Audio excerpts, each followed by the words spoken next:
नमस्कार, राजनीति में आपका स्वागत है। मैं हूं विनोद कुमार। दर्शकों, रफ्ता रफ्ता वो दिन नजदीक आते जा रहे हैं जब समूचे देश को इस बात का चिंता है कि 4 जून को क्या होगा। हर व्यक्ति, हर पार्टी, हर सियासी जमात अपने अपने क्यास लगा रही है कि 4 जून को नतीजे क्या आएंगे। लेकिन कहीं ना कहीं अगर इंडिया ब्लॉक की बात करें तो उनको लेकर के जो संख्या के पर है वो संचय बना हुआ है। कोई दल कहता है कि 140, कोई कहता है 200, यानी उस पर भी इनकी सहमति नहीं बन पा रही है। लेकिन आपको बताते चले कि प्रधानमंत्री नरेंद्र मोदी ने अपने साक्षात्कार में अभी कुछ देर पहले हुआ है उसमें उन्होंने स्पष्ट कर दिया और एक मरतबा फिर आरक्षण का मुद्दा लिया है। आरक्षण के मुद्दे के साथ साथ उन्होंने ये भी कहा है कि धारा 370 जो है वो 4 परिवारों का एजेंडा था और उन्होंने ये भी कहा है कि अपने फायदे के लिए धारा 370 को दीवार बना करके रखा हुआ था। लेकिन आरक्षण को लेकर के अगर बात करें तो कांग्रेस के घोषणा पत्र से मोदी ने कहीं ना कहीं कहा है कि घोषणा पत्र भी आरक्षण के इर्द गिर्द है। न्यायपालिका को गाली दी जा रही है, प्रधानमंत्री नरेंद्र मोदी कह रहे हैं। मुझे मौत का सौदागर किसने कहा, ये प्रधानमंत्री नरेंद्र मोदी कह रहे हैं। हमारा एक नया दौर शुरू होगा, ये प्रधानमंत्री नरेंद्र मोदी कह रहे हैं।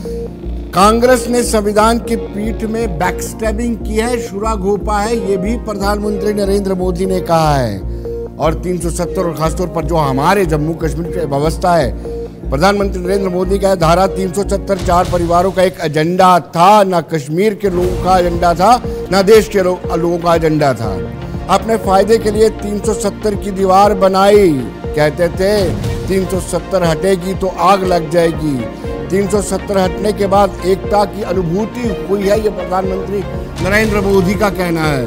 370 के हटने का परिणाम चुनावों में देखा गया है, जो लगातार पोल प्रतिशत बढ़ा है उसको लेकर के प्रधानमंत्री नरेंद्र मोदी ने कहा कि लोकतांत्रिक भावना का जीवंत प्रमाण है। ये कहा है उन्होंने, लोकतांत्रिक भावना का जीवंत परिणाम कहा है कि ये जो पोल परसेंटेज बढ़ा है। और पोल परसेंटेज को लेकर के चुनाव आयोग ने भी आंकड़ा जारी किया और कहा है कि 2014 से 2024 में 30% पोल प्रतिशत में इजाफा हुआ है और 25% जो उम्मीदवार थे उनमें भी इजाफा हुआ। पहले हम बताते हैं कि प्रधानमंत्री नरेंद्र मोदी ने अपने साक्षात्कार में क्या कहा। हमारा एक नया दौर शुरू होगा, उसका उसके अंदर संकेत है। दूसरा, जो लोग बड़े सपने देख करके बड़े वादे कर रहे थे उनके लिए भी आखिरी दौर है। तो चुनाव का आखिरी दौर ऐसा इतना नहीं, उनकी स्थितियों का भी आखिरी दौर है। मुझे सचेत करना है मेरे SC, ST, OBC और अति पिछड़े भाई बहनों को, क्योंकि इनको अंधेरे में रख करके ये लोग लूट चला रहे हैं। और चुनाव एक ऐसा समय है कि जो सबसे बड़ा संकट आ रहा है उससे देशवासियों को मुझे जागरूक करना चाहिए।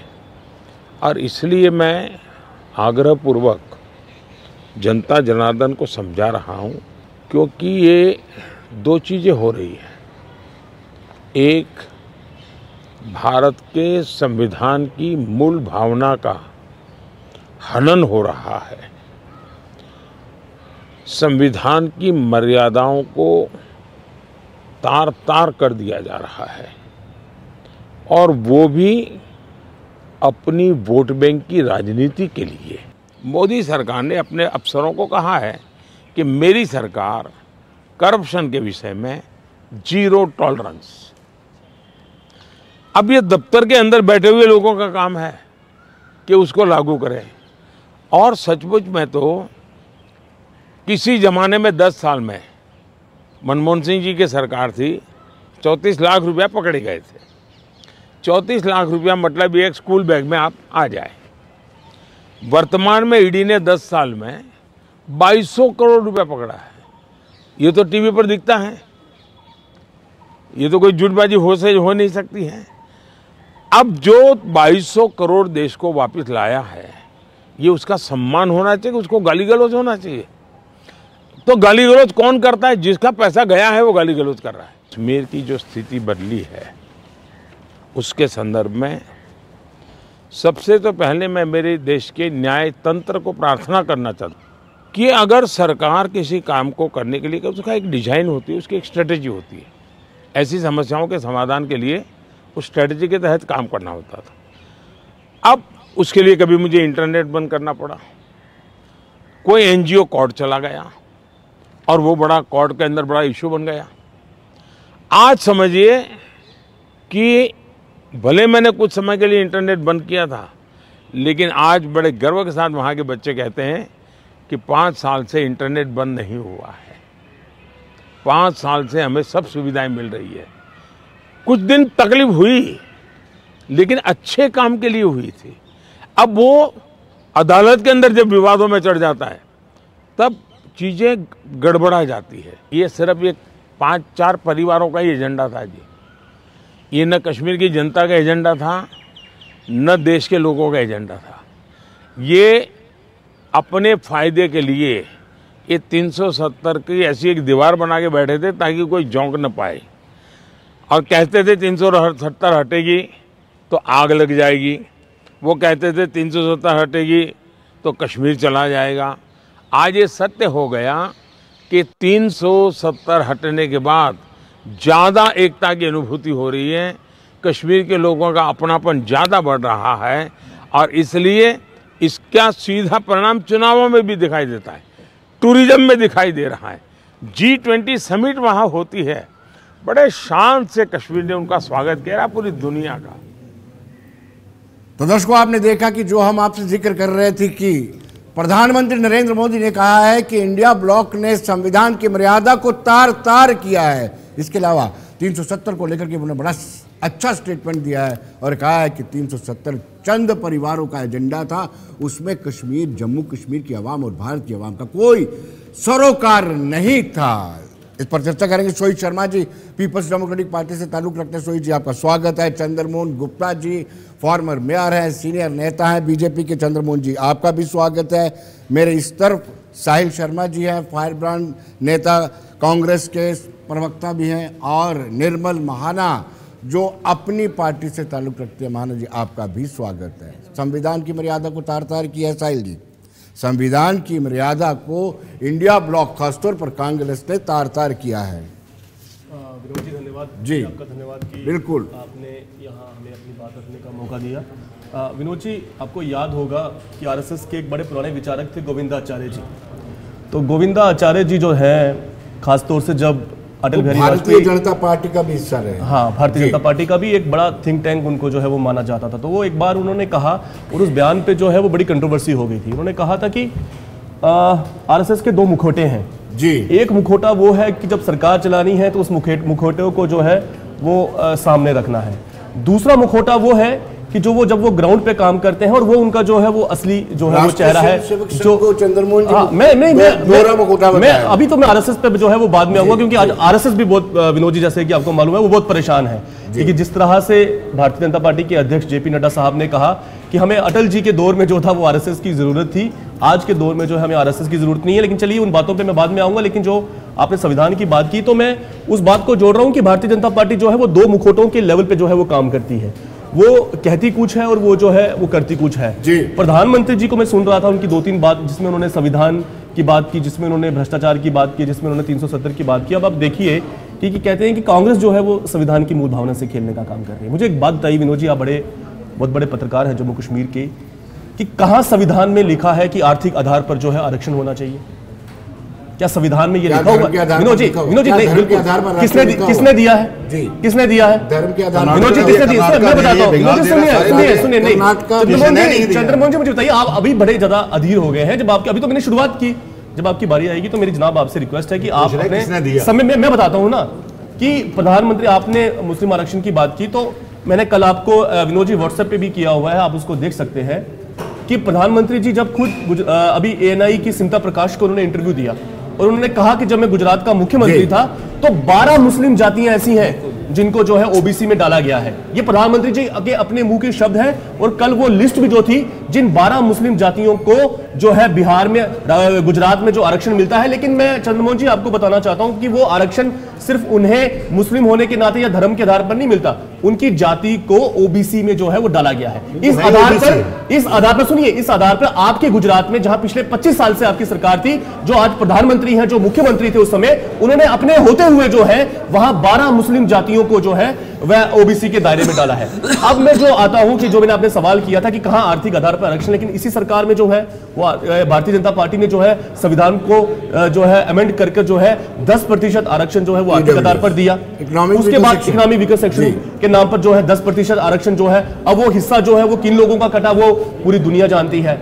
विनोद जी देखिए क्यों जो है वो सवाली निशान उठ रहे हैं और क्यों प्रधानमंत्री जी की जो ये फ्रस्ट्रेशन है, ये जो पूरा चुनाव हुआ है ना प्रधानमंत्री जी का, अगर आप देखें विनोद जी के जो 2014 का चुनाव था उसमें अच्छे दिन आने का वादा था और एक वेव थी, हमारी सरकार के खिलाफ भी माहौल बनाया गया। उस समय अन्ना हजारे के रूप में एक ऐसे मुखियोटे को सामने रख के और जो भ्रष्टाचार के हम पर आरोप लगाए गए, आपको याद होगा कि 2G हो, कोयला हो, और उन सारे आरोपों का बाद में कोर्ट में क्या हुआ वो भी पूरी दुनिया ने देखा। इसी तरह से जो आज जो ये जो बात हो रही है, जब लगातार जो था भारतीय जनता पार्टी के नेताओं की तरफ से बयान आने शुरू हुए कि हमें 400 सीटें चाहिए, देश के संविधान को बदलना है, तो एक जो डर का माहौल था वो पूरी देश के अंदर जो है वो फैलने लग गया। और डर उससे ज्यादा भी कब हुआ विनोद जी, सुनिए, डर उससे पहले उससे भी ज्यादा लोगों के मन में कब गया, जब भारतीय जनता पार्टी के नेताओं के, प्रधानमंत्री जी के जो बयान थे और जो उनके कर्म थे वो आपस में नहीं मिल रहे थे। इनके अयोध्या के सांसद है लल्लू सिंह जी, उन्होंने, विनोद जी आपको मालूम होगा कि उन्होंने कहा कि संविधान को बदलना है, इन्होंने उनको फिर से जो है वो टिकट देकर जो है पुरस्कार जो है वो देने का काम किया। ज्योति मिर्धा ने जो है बयान दिया संविधान को बदलने की, इन्होंने उनको भी जो है टिकट देकर जो है चुनाव लड़ाने की बात की। इनके सांसद अरविंद धर्मपुरी है तेलंगाना से, उन्होंने जो है संविधान को बदलने की बात की, वो भी जो है इनकी पार्टी के टिकट पर जो है वो चुनाव लड़ रहे हैं। तो ये एक डर जो था, लास्ट में बात खत्म करूंगा कि ये जो चुनाव था विनोद जी, वो बन गया एनडीए वर्सेस पीडीए। इस देश की 75% पिछड़े, दलित जो है, अल्पसंख्यक, आदिवासी महिलाएं जो है, वो सब ने ये फैसला कर लिया कि ये जो संविधान विरोधी लोग हैं, चंद्रमोहन जी मुझे लगता है आपको इसका जवाब देना पड़ेगा। प्रधानमंत्री के बयानों से जो है वो दिखाई दे रही है। चंद्रमोहन जी बड़े संगीन आरोप लगे। देखिए, आप कह रहे हैं कि किसने धर्म के नाम पे कहीं नहीं लिखा होगा कि धर्म पे नाम दीजिएगा। आप कह रहे हैं कि गुजरात के अंदर अगर 12 जाति को डाला गया, तो मुझे लगता है जब ओबीसी अब जम्मू कश्मीर में भी हुआ है, जो हमारे मुस्लिम जाति होंगी ओबीसी में अंदर, उनको डालने पड़ेगा, उनको डालेंगे। हाँ, तो ये कर्नाटका में तो सबको डाल दिया, बिल्कुल नहीं। चंद्रमोहन जी आने वाले समय सब में डाल दिया। सुनिए चंद्रमोहन जी, 1991 से नहीं, आप सुनिए, मैं आपको यहाँ पर करेक्ट करना चाहता हूँ कि 1991 से वहां जब देवेगौड़ा जी वहां पे जो थे, वो चीफ मिनिस्टर थे, वहां पर वो जो है मुस्लिम जातियों को ओबीसी में डाला गया। ये वो आरक्षण है। उसके बाद 2 बार आप पावर में रहे, आपने उस आरक्षण को नहीं हटाया है। 10 साल हम रहे, किसी ने संविधान को नहीं बदला, कोई बदल नहीं सकता। संविधान बदलने की बात नहीं, आप मुद्दे पर आइए ना। आपने कहा कि वहां सभी मुसलमानों को मिलता है, मैं कहता हूं आपकी जानकारी गलत है, आपकी जानकारी चंद्रमोहन जी गलत है। वहां पर मुसलमानों की कुछ जातियों को जो है वो ओबीसी में डाला गया, और डाला गया देवेगौड़ा के द्वारा। ये सही बात है, मैं आपके सामने रख रहा हूं। अभी सिद्धारमैया ने डाला भैया, अभी चंद्रमोहन जी, ओबीसी में कुछ जातियों को डाला गया है। मैं फिर आपकी बात को करेक्ट कर रहा हूं। सुन लीजिए, हो गया 7वें दौर की बात है। इंडिया ब्लॉक पहले से ही डरा हुआ है, 400 पार 400 पार 400 पार 400 पार को अगर ज्यादा हाइट दी वो इंडिया ब्लॉक ने दी है, भारतीय जनता पार्टी ने दी, बार बार कह के जहां भी ये 400 पार। अगर देश की जनता 400 पार करना चाहती है तो आपको इतराज क्या है जी? ये क्यों कहते हो? आने वाले समय में पूरे देश के अंदर जो चुनाव हुए हैं, आप ये कहते हैं कि भारतीय जनता पार्टी की एक बार फिर जो हम एक लक्ष्य लेके चले हैं, 4 जून अब दूर की बात नहीं है। डोगरी में कहते हैं कच्छ घोड़ा कच्छ मैदान, अभी चंद दिन की बात है। फिर इसी टेबल पे हम लोग इकट्ठे होंगे, आपको पता चलेगा। जब 370 की बात आपने बोल लिया, बहुत 370 की बात आप करते थे, जो 4 परिवार की माननीय प्रधानमंत्री ने बात की है, उनको भी फायदा हुआ। आज हटा ना 370, आज देखा ना, आज कश्मीर, जम्मू कश्मीर के अंदर, लद्दाख के अंदर कैसे लोग वोट डाल रहे हैं, प्रोटेस्ट कर रहे हैं। क्या 8% पोलिंग होती थी? प्रोटेस्ट महबूबा मुफ्ती कर रहे हैं, वो बैठी है, महबूबा बैठी है, वो नहीं, और कोई प्रोटेस्ट नहीं कर रहा। और आने वाले समय में देखते चलो, आप देखो, बहुत जल्द आने वाले समय में विधानसभा के चुनाव होंगे, वहां भी आपको दूध का दूध पानी का पानी मिल जाएगा। कश्मीर का बच्चा आज वोट डालने के लिए तैयार है, और पिछले कई सालों से उसको डरा के रखा, धमका के रखा, उनको अपने गोली के डर से, दूसरे डर से, ये हो जाएगा, वे हो जाएगा। आपको आज कश्मीर के अंदर तिरंगा भी लहराया जा रहा है, कश्मीर के अंदर चुनाव भी हो रहे हैं, कश्मीर के अंदर आज भारी मात्रा में लोग वोट भी डाल रहे हैं। आप ये आरएसएस की बात करते हो, आरएसएस का अपना एक पूरे देश के लिए वो काम करते हैं, ना कि किसी खतरा परिवार के लिए। जी आपसे हो गया है। आपकी पार्टी, देखिए मेरी पार्टी का अध्यक्ष तो है नहीं है, आप बताइए कि जेपी नड्डा साहब ने ये बात क्या नहीं कही कि हमें आरएसएस की सुनिए क्या कही, क्या आरएसएस के मन में भी डर आ गया है। आरएसएस का जो स्वयं सेवक है, देखिए आप बड़े पुराने कार्यकर्ता है, समझिए आरएसएस के कार्यकर्ताओं के मन में भी पीड़ा है। सुन लीजिए क्या कहा है। आज पाकिस्तान, अगर आरएसएस का डर है तो पाकिस्तान को है, उस पार्लियामेंट के अंदर पाकिस्तान चला रहा है। सुनिए जो हमारे अध्यक्ष जी ने कहा है, उसने ये हमारे आरएसएस के कोई एक विंग नहीं है, 50 विंग है, 50 विंग है। जो आपकी अपील स्वयं सेवक कैसे मानेंगे? आपके पंडित नेहरू राष्ट्रीय विनोद जी, आप मुझे बताइए, आपके पंडित नेहरू राष्ट्रीय स्वयं सेवक संघ को गणतंत्र दिवस की परेड में बुलाते हैं और आपकी अपील सुनेंगे राष्ट्रीय स्वयं सेवक संघ के स्वयं सेवक? बिल्कुल सुनेंगे। सुनिए, 4 दिन पहले आदरणीय मोहन भागवत जी का, देखिए मैं बड़े रिस्पेक्ट से बात करता हूं कि आदरणीय है, उनकी उम्र बड़ी है, आदरणीय मोहन भागवत जी एक सेमिनार में गए हुए थे दिल्ली के अंदर। उन्होंने तो कांग्रेस के स्वतंत्रता आंदोलन में जो कांग्रेस का योगदान रहा उसको याद किया। उसने काम किया, डॉक्टर हेडवार ने फोटो आज भी देखिए वो समाज का हिस्सा है, लेकिन जेपी नड्डा साहब और नरेंद्र मोदी की राजनीति के शिकार हो गए हैं। चंद्रमोहन जी, गुजरात के अंदर भी उनको दबाया गया। आज जो खतरा उनको सामने दिख रहा है, उनका स्वयं सेवक भी आज भी जो आरएसएस काम करता है, राष्ट्रीय काम करता है, उसकी मर्यादा नहीं करता है, ढोल नहीं पीटता है। और जो भारतीय जनता पार्टी है, इसलिए आपको उनकी जरूरत नहीं है। आप जिनके कंधे पर चढ़ के सत्ता की शीर्ष पर आप लोग पहुंचे, वो जो है चलिए काम कर रहे हैं। सोई जी से जाना है। सोई जी, उन्होंने कहा कि चंद परिवार 370 के लिए लड़ते थे। चंद परिवारों ने ही 370 का औरा बना के रखा हुआ था। ना जम्मू कश्मीर की आवाम को 370 चाहिए था, ना देश की जनता को। देखो विनोद जी, जहाँ तक मैं माननीय प्रधानमंत्री मोदी जी जो बात रख रहे हैं, मैं हैरान होता हूँ। पहले तक तो 3 परिवार चल रहे थे, अब ये 2 परिवार कौन से प्लस हो गए हैं, 5 परिवार बन गए हैं। ये बड़ी अचंभित बात है। यहाँ तो ये अब चौथा परिवार अल्ताफ बुखारी को लेके जा रहे हैं और 5वां परिवार पीपल कॉन्फ्रेंस के शोएब लोन को लेके जा रहे हैं। वो भी परिवार हो गया होगा, तभी ये 5 परिवारवाद की बात कर रहे हो। सबसे बड़ी बात यह है, वो चौथे परिवारवाद इस समय अल्ताफ बुखारी की गोद में बैठे हैं भारतीय जनता पार्टी। और हैरानी की बात यह है कि ये जो 370 की बात कर रहे हैं, अरे भाई 370 तो हमारे जम्मू कश्मीर का श्रेष्ठ सब्जेक्ट था, हमारी लैंड सेव एक्ट था, आपने वो ही छीन लिया। अरे बाहर वाले लोग तो तब भी आते थे, अब भी आ रहे हैं। और 2002-03 में 90 लाख के करीब टूरिस्ट आया था, तो अब 1 करोड़ के करीब टूरिस्ट आया है। शांति है, हर एक से चीज है। सिर्फ इन्होंने ये किया है, पूरे भारत में जम्मू कश्मीर को बेचा है। जिसमें सबसे बड़ी बात है, ये बात करते हैं कि कश्मीर में पत्थरबाजी खत्म होगी। अरे बाबा, आप कश्मीर में पत्थरबाजी खत्म होगी तो लद्दाख में क्या चल रहा है? लद्दाख में क्या चल रहा है? वहां तो प्रोटेस्ट चल रहा है, उनकी बातों को नजरअंदाज किया जा रहा है। जम्मू में क्या चल रहा है? अरे जम्मू में जिन लोगों को नौकरी मिली हुई थी वो भी आपने छीन ली। सेल्फ ग्रुप ऑफ इंजीनियरिंग का एक ग्रुप था, वो आपने खत्म कर दिया कि डेली वेजेस को आप नौकरी नहीं दे पाए। बेरोजगारी में आप बेरोजगार में नंबर 1 पे आ गए।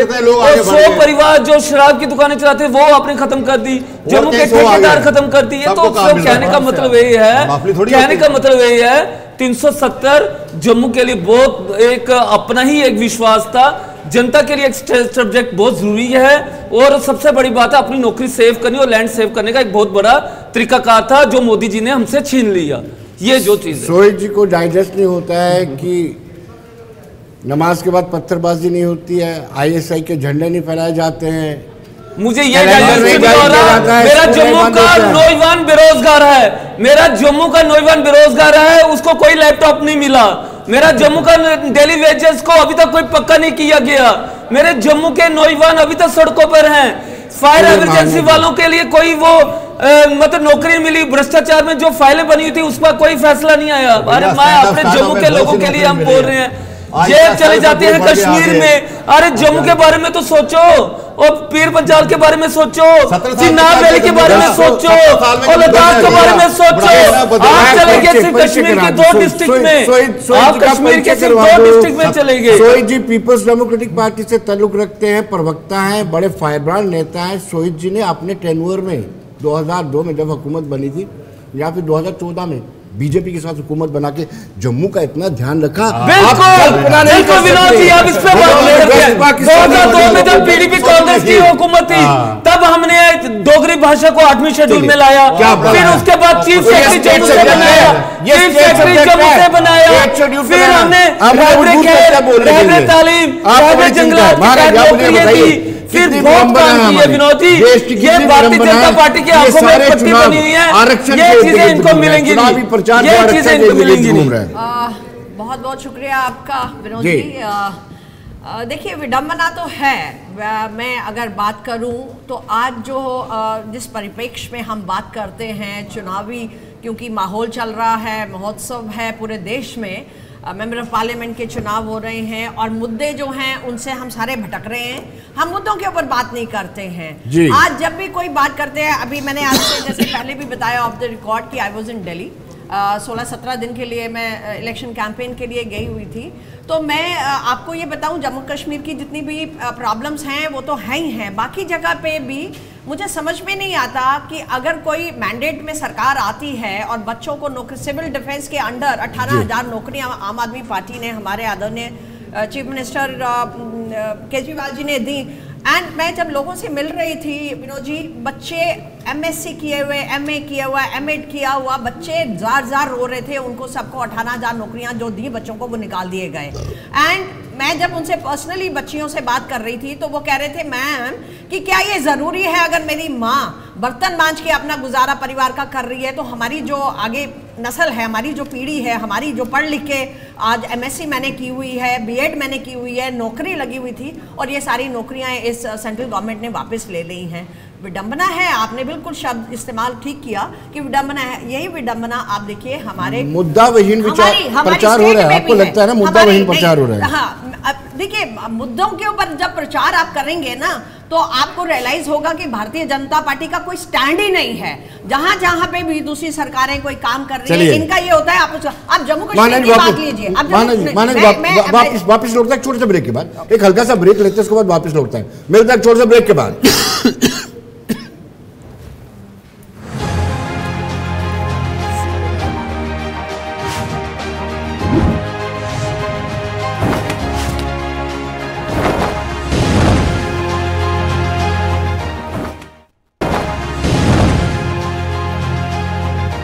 ब्रेक के बाद एक मरतबा फिर स्वागत है और मैं साहिल जी से जानना चाहूँगा।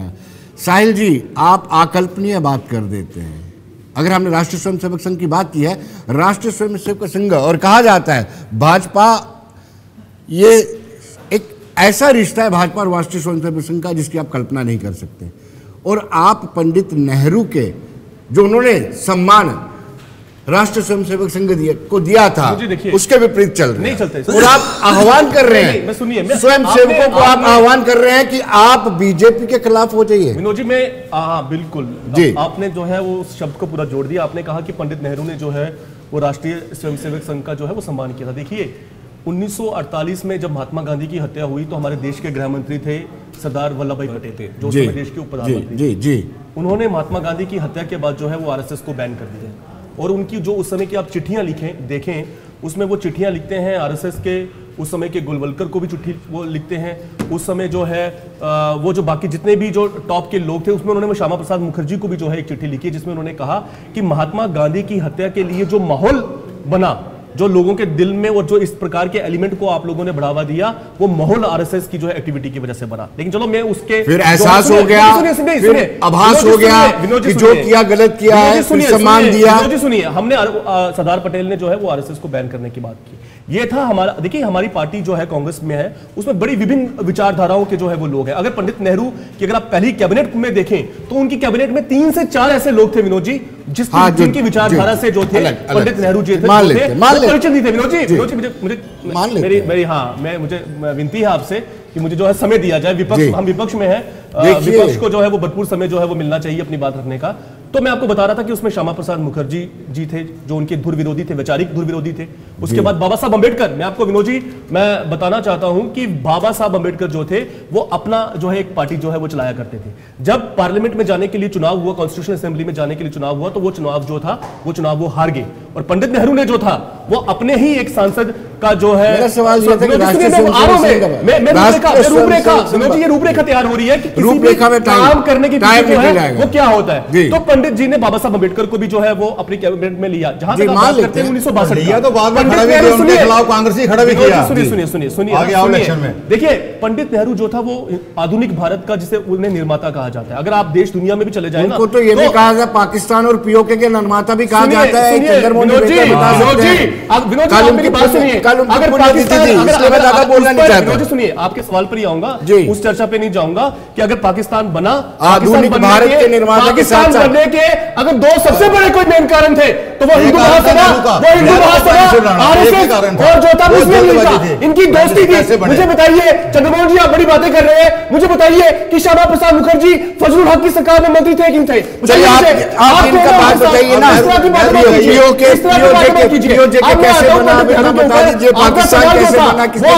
सवाल था कि पंडित नेहरू जो थे वो बड़े भारी डेमोक्रेट थे, वो हर एक को मौका देते थे। हम पर तो आप ये भी आरोप लगाते थे कि यूनिवर्सिटीज में, कॉलेजेस में जो लेफ्ट की विचारधारा का प्रोपोगेट हुआ, वो विचारधारा का प्रोपोगेट करने में आपके जो हाथ है। हम जो है, मेरी बात सुनिए चंद्रमोहन जी, सुनिए ना, सुनिए, हम जो है हम लेवल प्ले फील्ड की बात करते हैं, हम कहते हैं हम लेवल प्ले फील्ड की बात करते हैं। विनोद जी मुझे बोलने नहीं दिया जा रहा, मुझे उनसे ज्यादा बोल रहे हैं, आप इंटरप्ट करके मेरी बात तो सुन लीजिए ना, बिल्कुल निर्माता है। हम जो है लेवल प्ले फील्ड की बात करते हैं, इसलिए जो है हमने राष्ट्रीय स्वयंसेवक संघ को, जिसने लिख कर दिया था कि वह जो है राजनीति नहीं करेगा, वो कभी देश के झंडे का अपमान नहीं करेगा, वो संविधान को मानेगा। मुझे बताइए कि क्या आरएसएस ने ये कहा था, क्या आरएसएस ने ये कहा था कि वो कभी राजनीति नहीं करेगा? उसने ये कहा कि वो झंडे का सारे पैनलिस्ट को बराबर देना होता है। ये नहीं है कि आपने मुझे इतनी बार इंटरप्ट किया, आप मुझे इतना बता दीजिए, मेरी बात का कहने का मतलब ये था कि उन्होंने बुलाया, उन्होंने जो है राष्ट्रीय स्वयंसेवक संघ को जो है वहां पर बुलाने का काम किया। और आज आप जिस तरह से खेल रहे हैं, आपने कहा कि आप स्वयंसेवकों को बांट रहे हैं, चंद्रमोहन जी आपके इस बयान के बाद, क्योंकि आप जा रहे हैं, आप लोगों को ये संदेश देना चाहते हैं, चलिए हम राष्ट्रीय स्वयंसेवक संघ आप क्या चाहते हैं, वो डिपेंड नहीं है। आप क्या चाहते हैं, आप क्या चाहते हैं, बताइए ना विनोद जी, नहीं बताइए, मुझे आपने भी इंटरव्यू दिया, मैं तो आज प्राइम मिनिस्टर ऑफ इंडिया भी जो है वो भी राष्ट्रीय स्वयंसेवक के वो स्वयंसेवक, उसी को दबाने का काम कर रहे हैं, उसी को दबाने का काम कर रहे हैं। जिस तरह से पंडित आरएसएस और बीजेपी आप छोड़िए सारी बातों को। 4 जून आ रहे हैं आपके सामने, मैं आपको 4 जून की बात कह दूं, देखेंगे गिरते हैं शेष सवार। सुनिए एक बात सुनिए, उसके बाद आप बात कीजिएगा कि आप 4 जून की बात कर रहे हैं, गिरते हैं शेष सवार ही मैदान जंग में, वो तिफल क्या गिरे जो घुटनों के बल चले। हमें 4 जून की चिंता नहीं है, 4 जून की चिंता नहीं है, हम लोगों के मुद्दों की लड़ाई लड़ते रहे। मेरी बात सुनिए, शाह सवार की बात कर रहे हो, अगर हिम्मत होती तो 543 सीटें लड़ते। आप कितनी सीटें लड़ रहे हैं, आप कितनी सीटें लड़ रहे हैं, मुझे बताइए। आप पार्टी है, बिहार में 40 सीटें, आप 17 में लड़ रहे हैं, आप 17 में लड़ रहे हैं, आप बिहार के अंदर चले गए, आप 17 में लड़ रहे हैं, आप कश्मीर की सीटें दे दो। मुझे बताइए, आप बिहार में जो है वो 17 सीटों में लड़ रहे हो, आप जो है कश्मीर में 3 सीटों में लड़ रहे हो, आप 25 सीटों में लड़ रहे हो। गठबंधन का युग है, पार्टी का कार्यकर्ता लगा हुआ है, लोगों को भी अपने साथ जो है चलाना पड़ता है, इसलिए आप इस तरह सुनिए मेरी बात सुनिए। ये वो भारतीय जनता पार्टी है, जब जनता पार्टी बनी थी ना, उनका आया था जब अपनी थोड़ी मेंबरशिप छोड़ दो, उन्होंने बोला हम सरकार छोड़ देंगे, अपनी मेंबरशिप नहीं छोड़ेंगे आरएसएस की। अब क्या बात करते हो, आपके कहने पे कांग्रेस जितनी मर्जी चलाते रहे, इससे कुछ नहीं होने वाला। आने वाले समय में पूरे देश के अंदर, देश के 4 जून का नतीजा कुछ भी, लोगों की जो है मुद्दों की लड़ाई हम लड़ते रहेंगे, लोगों के मुद्दों की लड़ाई में पीछे नहीं हटेंगे। अरे अब 300 से ज्यादा सीटें लड़ रहे हो, 320 सीटों में लड़ रहे हैं, आप 10 सीटों में लड़ रहे हैं, आप 17 सीटों में लड़ रहे हो। आप मुझे बताओ कि आप बिहार में कितनी सीटों में लड़ रहे हो, आप बताइए बिहार में कितनी सीटों में लड़ रहे हैं? 17 सीटों में लड़ रहे हो, 40 में 17 में लड़ रहे हो, आप क्या लड़ रहे हो? 17 में लड़ रहे हैं, आप 40 में क्यों लड़ रहे हो? आप बिहार में कितनी सीटों में लड़ रहे हो, आप महाराष्ट्र में कौन सीटों में लड़ रहे हो? आप मुझे बताइए कि आप महाराष्ट्र में कितनी सीटों में लड़ रहे हो? अरे हम 350 से ज्यादा सीटों में लड़ रहे हैं। आप जो है आपको 25 सीटों पे हम चुनाव लड़ रहे हैं बिहार के अंदर, चिंता मत कीजिए, 4 जून की ज्यादा बात मत कीजिए। ये जो फितूर है, ये जो घमंड है, ये जो अहंकार है, इस अहंकार का जो जवाब है वो 4 जून के बाद है। इलेक्शन कमीशन का प्यार है, ये इलेक्शन कमीशन का प्यार है, प्यार है, ये 4 साहिल को म्यूट कर दिया जाए, साहिल जी की आवाज को बंद कर दिया जाए। तो हमेशा दबा दिया जाता है, आप जो है आप बोलते रहिए, आप बोलते रहिए, इनको पूरा टाइम दीजिए।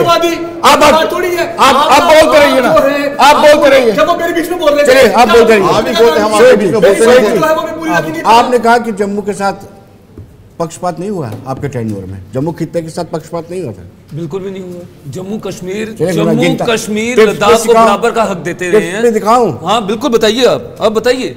वेस्ट पाकिस्तानी रिफ्यूजी, उनको वोटिंग राइट मिला असेंबली का, वाल्मीकि समाज, महिलाएं को बाहर जाने की जाती है। आप बताइए ना, बिल्कुल आप बताइए। बहुत अच्छा क्वेश्चन किया आपने। आपके आज अगर हम लोगों ने वेस्ट पाकिस्तानी रिफ्यूजी को इख्तियार नहीं दिया, वाल्मीकि समाज को इख्तियार नहीं दिया, आज देखो आज कितने बड़ी अच्छी बात है कि 1.5 करोड़ जम्मू कश्मीर की जनता का कत्ल कर वेस्ट पाकिस्तानी रिफ्यूजी को राइट दिया, वाल्मीकि समाज को राइट दिया।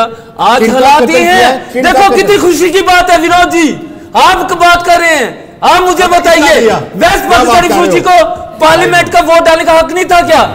और जो दूसरे जो मेरी बात सुनिए चंद्रमोहन जी, आप लोगों ने जम्मू के स्टेट सब्जेक्ट, जम्मू की जनता का कत्ल किया है, जम्मू कश्मीर की जनता का कत्ल किया, आप लोगों ने जम्मू कश्मीर की जनता का स्टेट सब्जेक्ट छीना है, ये कभी कोई नहीं भूलेगा।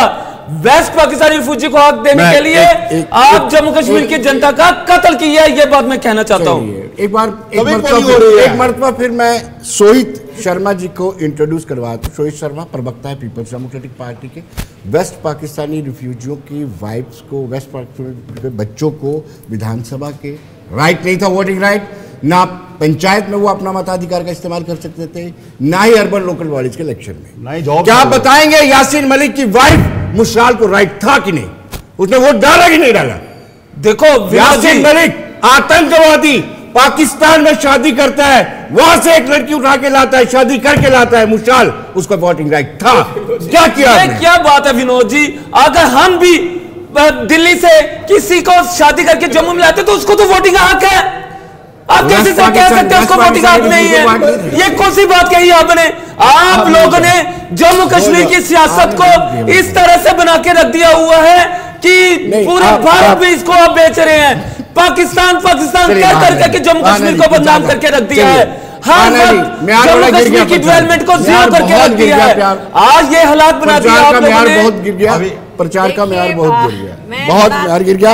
मंगलसूत्र तक बात की। हाँ जी, मैं बहुत हैरान होती हूँ। आपके सवाल पे भी मैं सवाल उठाना चाहती हूँ कि आप प्रवक्ता, ऐसे लग रहा है जैसे आप भारतीय जनता पार्टी के प्रवक्ता हैं। जब कोई झूठ बोलेगा मुझे बताइए। आप अगर आप ये जो इस पर्टिकुलर जो आपने सवाल किया है ना, मैं उसके ऊपर बात कर रही हूँ। मैं ये बात कर रही हूँ कि अगर जम्मू कश्मीर का कोई भी मेल मेंबर बाहर से शादी करके लाता है, अंदर लाता है J&K में, तो वो नेचुरली जब हम बोलते हैं कि शादी के बाद औरत जो है ससुराल का नाम इस्तेमाल करती है, ससुराल की देखभाल करती है, तो उसको वो सारे राइट्स मिलने चाहिए, क्योंकि शादी करके अपना पुराना परिवार छोड़ के आके वो नए परिवार में आती है। तो आप ये जो क्वेश्चन कर रहे हैं, ये क्वेश्चन ही आपका गलत है एंड ही इज राइट कि अगर जम्मू का लड़का शादी करके दिल्ली से आता है तो जब वो जम्मू में आता है तो उसको वोटिंग राइट पूरे होने चाहिए। आप देखिए पाकिस्तान में शादी किया, आतंकवादी है, हर वक्त पाकिस्तान को जम्मू कश्मीर के साथ जोड़ के जम्मू कश्मीर का बेअदब करके रख दिया है। आपके साथ मेरा कोई तकरार नहीं है, मैं सिर्फ सोई जो कह रहा था 1.5 करोड़ जनता का गला घोट बिल्कुल 1.5 करोड़ जनता का गला घोट करके जी जो बेटी करती थी बाहर उसका राइट खत्म हो जाता था। फिर वही वाली और फिर आप मुझे ये नहीं समझा उसका राइट खत्म। आप प्लीज मुझे बोलने दीजिए। मैं ये कह रही हूँ कि देखिए राइट्स की जहां तक बात है, आप अगर रोहिंग्यास जो आ रहे हैं बाहर की जितनी भी जनता यहाँ आ रही है, आप बस्तियों की बस्तियां बसा रहे हैं। कौन ये बता रहे सामने है? जो भी बजा, तो आप क्या कर रहे हैं? आप क्या घंटियां बजा रहे हैं? आप घंटियां बजा रहे हैं? इस समय जितना रोंगी आया हुआ है कहाँ से निकाला आप रहे हैं? कहाँ से निकाला आप रहे हैं? हम निकाल रहे हैं हर जगह से निकाला, देश के जैसे बदनाम करने की साजिश रची जा रही है। हर बार बदनाम रहती है। आज n नंबर ऑफ कंप्लेंट्स जा रही हैं सुप्रीम कोर्ट जा रही है आज कि इलेक्शन कमीशन जो है पूरा डाटा जो है वो दुनिया के सामने ला ही नहीं रखा। और आप जहां पे भी भारतीय जनता पार्टी को लगता है कि इस सीट से हमारा जो है कम है जीतने का, तो वहां पे आप वोटिंग के लिए सुबह सुबह ही आपके लेफ्टिनेंट गवर्नर साहब मैसेज भिजवा रहे हैं थ्रू पीपल की पुलिस को कि आप यहाँ पे वोटिंग बड़ा धीरे धीरे करवाइए, ताकि क्योंकि पता है वहां से हमारे। तो और दूसरी बात ये है, अभी आपने देखा होगा हमारे जो एमएलए साउथ के हैं जहां से वो खड़े हो रहे थे न्यू दिल्ली से, वहां पे आपने बांसुरी सबराज को उसके सारे पैम्फलेट भी अंदर हैं जहां पे वोटिंग हो रही है। आप ये मुझे बताइए, आप सारे हथकंडे क्यों अपना रहे हैं? और आपको ये लगता है, और आप जो बेचारा बच्चा फोटोग्राफ ले रहा था, आपने उसको रात के 12 बजे तक पुलिस थाने में बिठा के रखा, तो कहाँ है आप? संविधान में चलिए माने वापस संविधान की बातें कर रहे हैं कि ब्रेक के बाद वापस संविधान को तार-तार ब्रेक के बाद, और आप दे रहे हैं दूसरों को। ब्रेक के बाद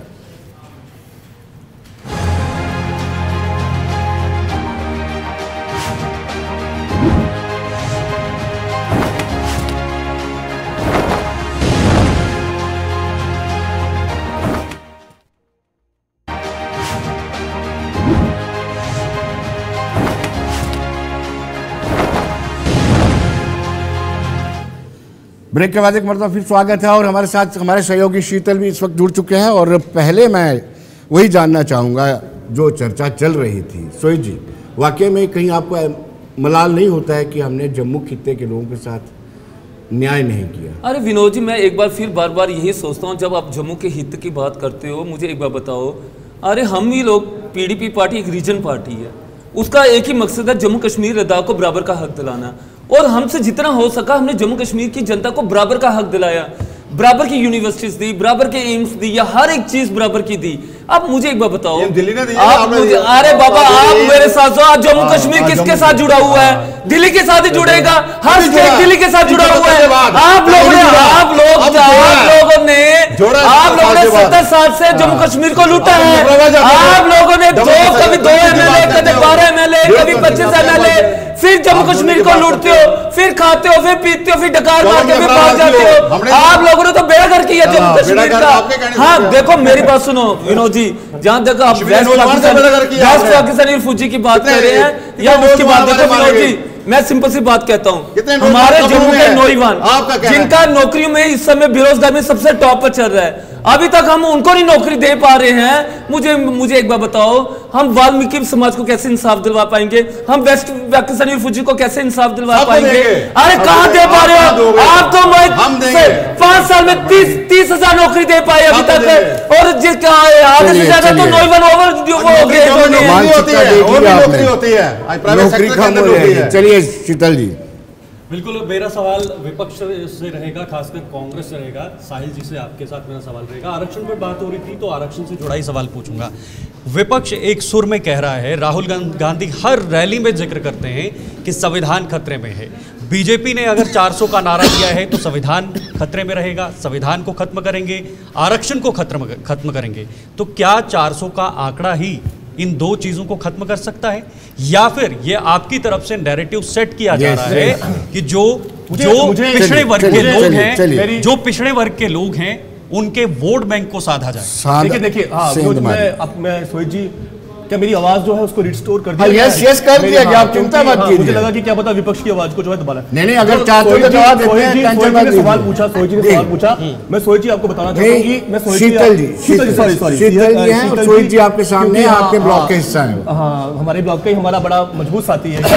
ये जिनको आप ऑन नहीं करते। इन्होंने जो सवाल पूछा, देखिए मुझे लगता है कि आप जो है पूरी तरह से वेल इन्फॉर्म नहीं है। ये हमारा बयान नहीं है। देखिए सर, मेरी बात आपने सवाल कर मेरे पास देखिए राहुल गांधी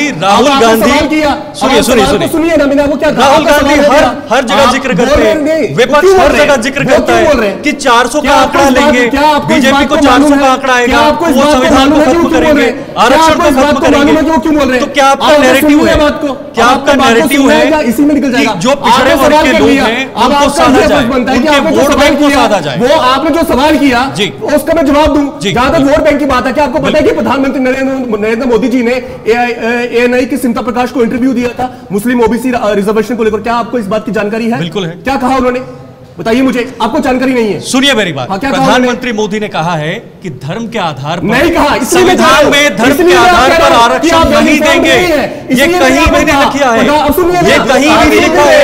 आप सुन प्रधानमंत्री मोदी को आपको सुनवाऊंगा। मेरे भाई आप इन्फॉर्म नहीं है। सुनिए प्रधानमंत्री जी ने सुनिए, पहले मेरी बात सुनिए। आपने कहा कि उन्होंने कहा धर्म के आधार पर चिल्लाएंगे, आपका गला खराब होगा। ये बात नहीं कि आप चिल्लाएंगे, आपका गला खराब मेरे में बड़ी कैपेसिटी है, आपका गला खराब होगा। चिंता मत कीजिए, मैं नहीं चाहता कि आपका गला खराब। सुनिए, अब आप उस सवाल का जो है जवाब नहीं ले रहे। आप मुझे बताइए, आप यहाँ सवाल करने हैं कि सवाल का जवाब नहीं लेने के लिए आए? आपसे जो है आप खामखा चिल्लाते हैं। सुनिए मेरी बात, बताइए, मेरी बात सवाल किया, प्रधानमंत्री मोदी ने कहा था, मैंने ये कहा प्रधानमंत्री जी ने प्रधानमंत्री मोदी ने कहा था, बोलिए आप बोलिए, धर्म के आधार पर हम आरक्षण नहीं दे सकते। गलत है आप, और संविधान में लिखा हुआ है धर्म के आधार पर कहीं भी आरक्षण नहीं दिया जा सकता। जवाब दीजिए, अब आप बोल लिया जाओ, उससे पहले 5 मिनट बोलना है। अब मैं आपको बताता हूं कि आप वेल इन्फॉर्म नहीं है, आपके पास अधूरी जानकारी है। उन्होंने सिमता प्रकाश को जो है वो इंटरव्यू दिया और उसमें उन्होंने कहा कि मेरे गुजरात का सीएम रहते हुए 12 मुस्लिम जातियों को जो है ओबीसी में डाला गया। अब आप मुझे बताइए, शायद आप राहुल गांधी को नहीं सुनते। मैं सुनूंगा उनको भी, आप राहुल गांधी को सुनते ही नहीं। उन पे आ रहा हूं क्योंकि मैं आपको बता रहा हूं कि आपके पास जो थी वो जानकारी नहीं थी। आप राहुल गांधी को पूरी जानकारी के साथ जो है वो यहाँ पर आ गए और मैंने आपको जवाब दिया। अब मैं आता हूँ आपके सवाल पर।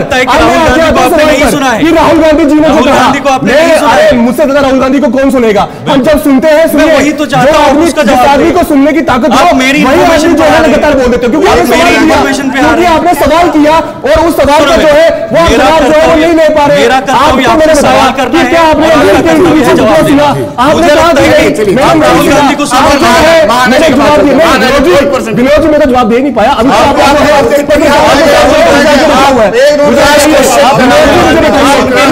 सवाल किया, क्या मैं जवाब दे पाया? क्या मैं जवाब दे पाया? बिल्कुल नहीं।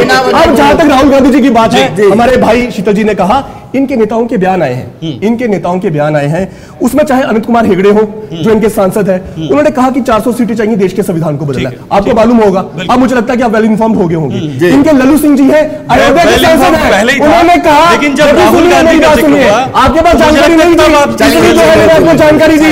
अब इनके जो है वो लल्लू सिंह जी है, आपको मालूम होगा कि वो अयोध्या से जो है संसद में चुनाव लड़ रहे हैं। उन्होंने कहा कि देश के संविधान को बदलना है, इसलिए 400 सीटें चाहिए। इनकी 8वीं धर्मपुरी है, तेलंगाना से सांसद है, करंट सांसद है, फिर चुनाव लड़ रहे हैं। इन्होंने कहा, अब आपने कहा कि धर्म के आधार पर आरक्षण। मैं शीतल जी आपको बताना चाहता हूं, क्या संविधान में आर्थिक आधार पर आरक्षण का प्रावधान है? नहीं है, लेकिन सरकार ने किया। इस सरकार ने संविधान से छेड़छाड़ करते हुए आर्थिक आधार पर आरक्षण दिया, इसलिए हमारा बेसिस है।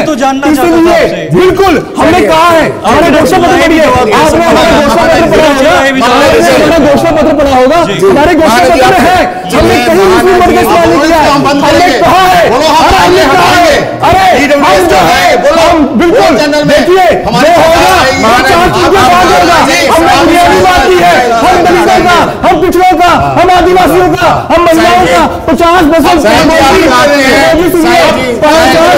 जो है हम महिलाओं को आरक्षण देने की बात करेंगे।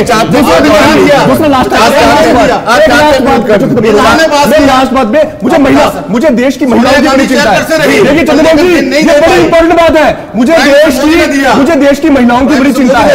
ये देखिए, मैं आपके कैमरामैन को कहूंगा द हिंदू में फ्रंट लाइन खबर लगी, ये बड़ी बड़ी बातें करते हैं। इनका यद्रूपा 76 साल का आदमी, मुझे पता नहीं चलता इतनी बड़ी बड़ी उम्र के लोग जो है वो यौन शोषण के आरोपी कर रहे हैं और क्या कर रहे हैं। जिस औरत ने, मैं आपको बताना चाहता हूँ शीतल जी, ये द हिंदू में खबर लगी, लास्ट की तरफ दूंगा, द हिंदू में खबर लगी है जिस औरत ने अपनी बेटी के यौन शोषण का आरोप सीएम के ऊपर लगाया और उसकी डेथ हो गई, कल उसकी डेथ होगी, तो ये लोगों का जो है वो सबूत है, और देश की जो जनता है जवाब देगी। किस रोक, सोनिया गांधी बेल पे, राहुल गांधी बेल पे, केजरीवाल बेल पे, अमित शाह बीमार है, नरेंद्र मोदी जो है, नरेंद्र मोदी जो है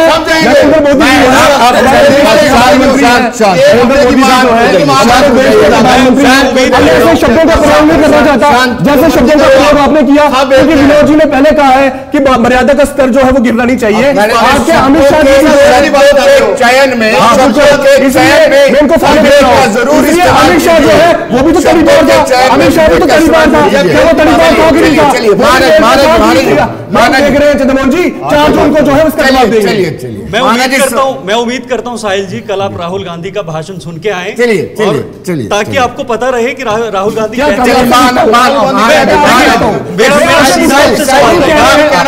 से आप आएंगे तो राहुल गांधी का भाषण सुन के आए और तब आप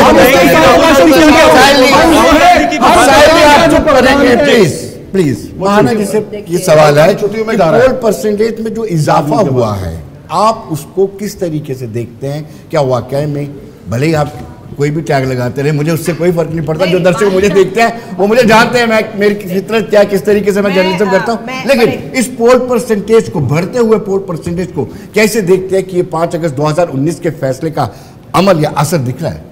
देखिए, पोल परसेंटेज की जहां तक आप बात करते हैं वो it depends from place to place. कहीं किसी स्टेट्स में पोल परसेंटेज नहीं, मैं कश्मीर की बात कर रहा हूं, कश्मीर की 3 सीटों की बहुत अच्छी बात है। एंड मैं यही बताऊं, दूसरा मैं पहले बात साफ करना चाहती हूं, मैंने आपको टैग नहीं लगाया, मैं आपसे मैं सिर्फ आपकी इस बात से खफा थी कि आप महिलाओं का मसला था, मुझे महिलाओं का मुद्दा है और महिलाओं का बड़ा जेन्युइन मुद्दा है। जो लड़की शादी करके आ रही है, घर बार छोड़ के आ रही है, तो आप उसको यहाँ पे ये थोड़ा बोल सकते हैं कि नहीं भैया जी आप तो दिल्ली गए हैं, आप यहाँ शादी आपकी यहाँ हुई है तो मलिक की बात की,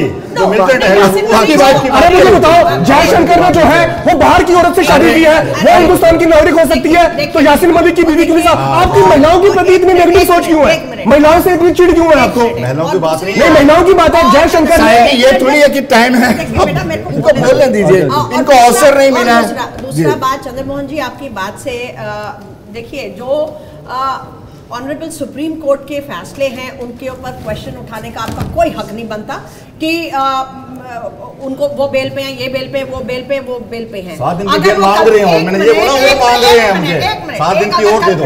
क्यों नहीं करेंगे वो? अपनी पार्टी के लिए तो वो मांगेंगे ना। अगर वो इतने कन्विक्टेड होते तो वो जेल से बाहर ही नहीं आते, उनको प्रचार के लिए आए, प्रचार के लिए आए, आपको ध्यान रखना चाहिए। 2 तारीख को जा रहे हैं। मेरी बात सुनिए चंद्रमोहन जी, किसी के ऊपर भी अभी तक कोई भी कन्विक्टेड नहीं है, अभी चल रहा है मुद्दा उसके ऊपर, और अगर ऐसा कोई होता, एक भी एविडेंस मिलता तो उनको बेल नहीं मिलती। समझ में, सारी एजेंसियां तो आपकी जेब में है।